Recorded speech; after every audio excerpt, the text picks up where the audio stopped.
ओम शांति। स्वतंत्रता दिवस की आप सभी को हार्दिक बधाई हो।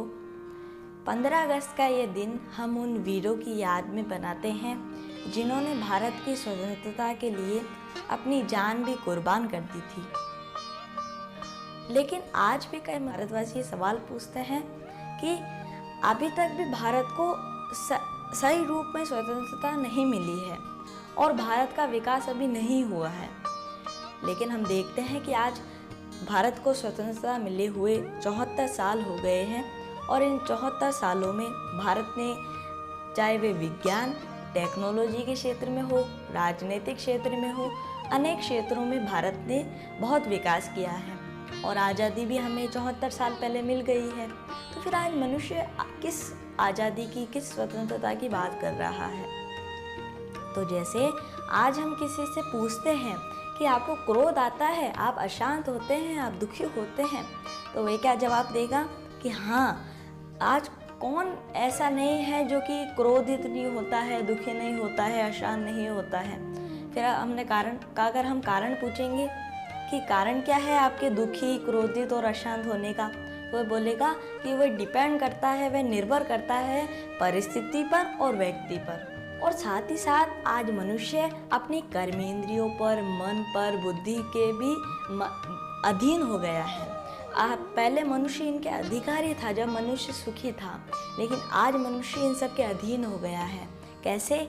उदाहरण के तौर पर अगर आप बीमार हैं और डॉक्टर ने आपको कोई ठंडी वस्तु खाने से मना की है, लेकिन अगर आपके सामने कोई आइसक्रीम या कोई ठंडी चीज़ ऑफ़र करता है तो आप उसे खा लेते हैं, तो इससे क्या सिद्ध होता है? आप मन और जीवा के गुलाम हुए।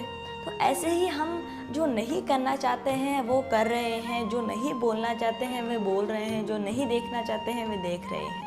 इससे सिद्ध होता है कि मनुष्य आज इन कर्मेंद्रियों के, मन, बुद्धि, संस्कार के, इनके सबके वश है। अब हम देखते हैं कि जो भारत को आज़ादी मिलने से पहले भी कई लोगों ने हार मान ली थी कि उनके पास तो बहुत बड़े बड़े हथियार है, धन है, तो उन्होंने गुलामी स्वीकार कर ली थी।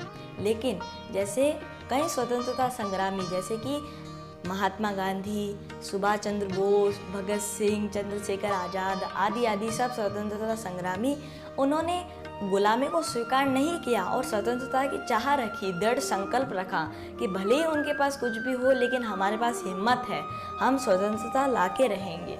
तो उसका परिणाम आज हम देखते हैं कि हम स्वतंत्रता की हवा में सांस ले रहे हैं।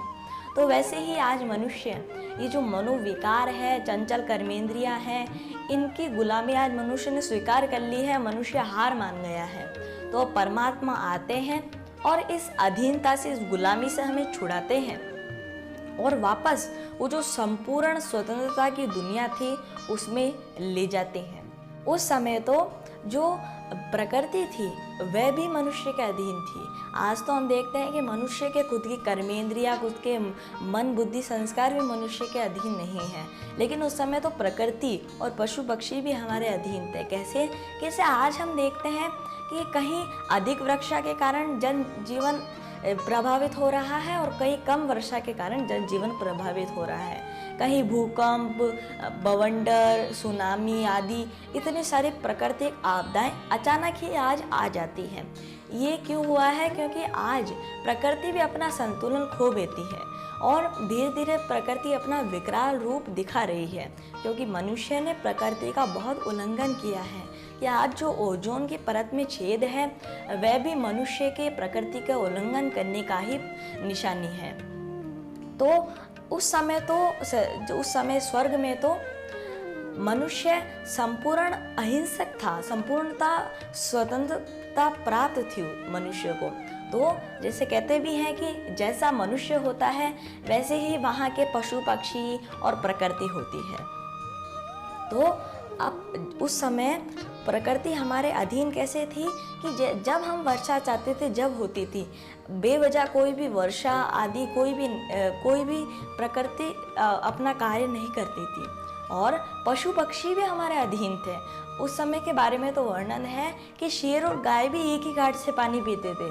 तो आप अंदाज़ा लगा सकते हैं उस समय कितनी संपूर्ण स्वतंत्रता थी और कितनी अहिंसा थी। अब परमात्मा फिर आए हैं, क्योंकि आज हम कलयुग के अंत में आ गए हैं। आज हमारा किसी के ऊपर भी संतुलन नहीं है। यहाँ तक हमारी कर्मेंद्रियाँ, मन, बुद्धि, संस्कार जो कि अपने ही हैं, उनकी हमारे ऊपर अधीनता है, ना कि हमारे उनके ऊपर आज अधिकार है। उस जब सतयुग में, स्वर्ग में, और हमारा उन कर्मेंद्रियों के, अपनी कर्मेंद्रियों के ऊपर अधिकार था, तो हम सुखी थे। लेकिन आज हम दुखी इसलिए हैं क्योंकि हम अपने कर्मेंद्रियों से अपना अधिकार खो बैठे हैं। तो परमात्मा आते हैं और हमें वापस उस संपूर्ण स्वतंत्र दुनिया में ले जाते हैं। अब आप भी आइए और संपूर्ण स्वतंत्र दुनिया को स्थापन करने के कार्य में मददगार बनिए, क्योंकि ये जो संपूर्ण स्वतंत्र अहिंसक स्वर्ग था, वह कोई सृष्टि के ऊपर नहीं है, वे एक समय सृष्टि पर ही था। लेकिन अपनी अधिकार खोने के बाद मनुष्य ने उस स्वर्ग को भी खो दिया है। तो परमात्मा वापस आए हैं, वापस उस स्वर्ग को स्थापन करने। तो आप भी आइए और इस कार्य में सहयोगी बनिए, क्योंकि ये कार्य बिना सहयोग के हो नहीं सकता है। तो आप भी आइए, अपना भाग्य बनाइए, क्योंकि आज परमात्मा ने भाग्य की कलम मनुष्य आत्माओं के अपने हाथ में ही दे दी है कि हम जैसा चाहे अपने भाग्य को बना सकते हैं। हम जितना परमात्मा को याद करेंगे, परमात्मा के ज्ञान पर मनन चिंतन कर कर औरों को परमात्मा का ज्ञान देंगे, तो उतना ही हम भाग्य श्रेष्ठ बनाएंगे। क्योंकि अब थोड़ी मेहनत तो लगेगी ही। भारत को भी स्वतंत्रता पाने में मेहनत लगी थी।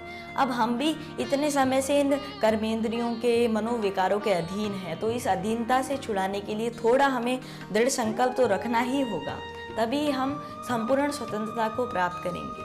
तो एक बार फिर से आप सभी को स्वतंत्रता दिवस की हार्दिक बधाई हो, बधाई हो, बधाई हो।